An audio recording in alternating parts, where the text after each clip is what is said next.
Have you ever rounded the bend at the top of the Delicate Arch Trail in Arches National Park and seen the arch for the first time? If you have, try to remember what you felt. I was just 6 years old when I first saw Delicate Arch, and I still remember feeling inspired. In an instant, my bruised knee and the sand in my shoes was gone, and as I gazed up at the Delicate Arch, it felt like it was just me and this wonder of nature at the edge of the world.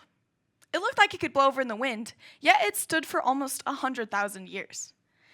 In special places like this, I feel connected to our beautiful country and to the people in it. Because when we feel connected to a place, we feel like we belong.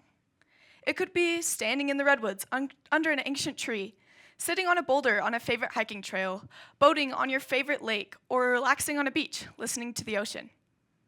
When we have these shared feelings, it draws us together as a group. This is true even for young children who exhibit more positivity and social connection when they experience beauty in nature. Because national parks are accessible to anyone, they've provided me and millions of others with these special experiences. They're a core part of our identity and heritage, but I was surprised to learn that American parks are also an American invention. The United States was the first country to have national parks. Let me tell you the story. Some people in the 1800s believed that land should be controlled and dominated, leaving undeveloped nature only for the elite to enjoy, such as the noble estates in England. As the country expanded, the American West was under the threat of being completely consumed. Beautiful places across our country were being exploited by businesses or hoarded by the ultra-wealthy. Something needed to change. Our country's foundational belief that all people deserve life, liberty, and the pursuit of happiness was put to the test. Would most Americans lose access to these breathtaking places?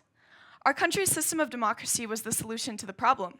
A small group of concerned people about this fast approaching reality proposed a bill to Congress, who quickly approved the creation of Yellowstone, the first national group.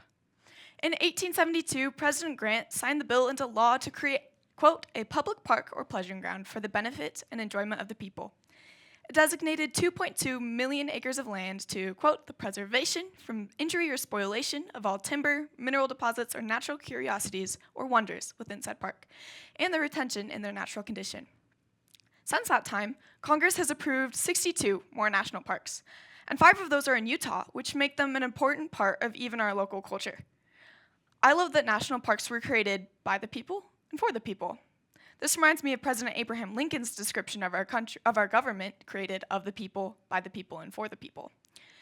The first person to suggest the idea of national parks was actually a humble Western artist and lawyer named George Catlin. He was concerned about the destruction of the land he valued so deeply. Many artists, explorers, and everyday Americans used their voice in the invention of national parks.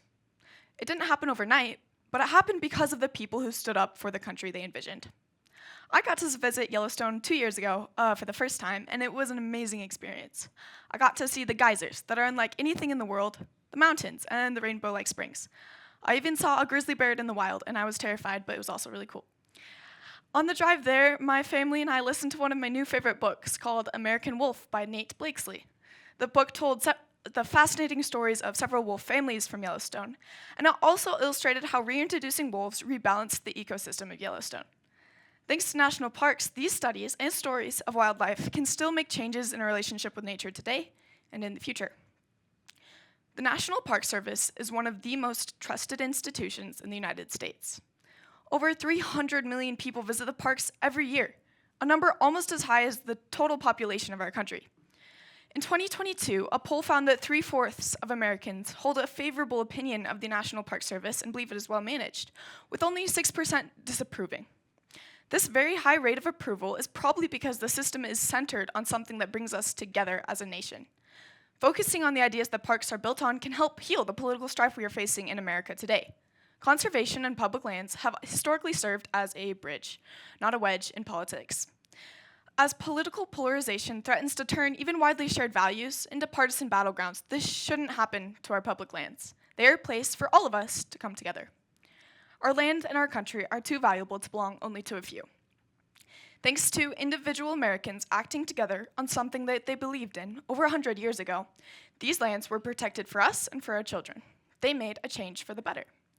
Just how America's Constitution and system of democracy inspired countries around the globe, so did our national park system. There are now over 6,500 parks worldwide dedicated to protecting our planet for generations to come. Sometimes I feel like there's nothing I can do to make things better in the problems I see day to day, and you may have felt the same way. But we can be inspired by these early creators of national parks to band together to make lasting change. I hope as Americans we find places of unity, use our voices for change, and enjoy our innovative and beautiful national parks. President Roosevelt said, quote, "There's nothing so American as our national parks. The fundamental idea behind the parks is that the country belongs to the people."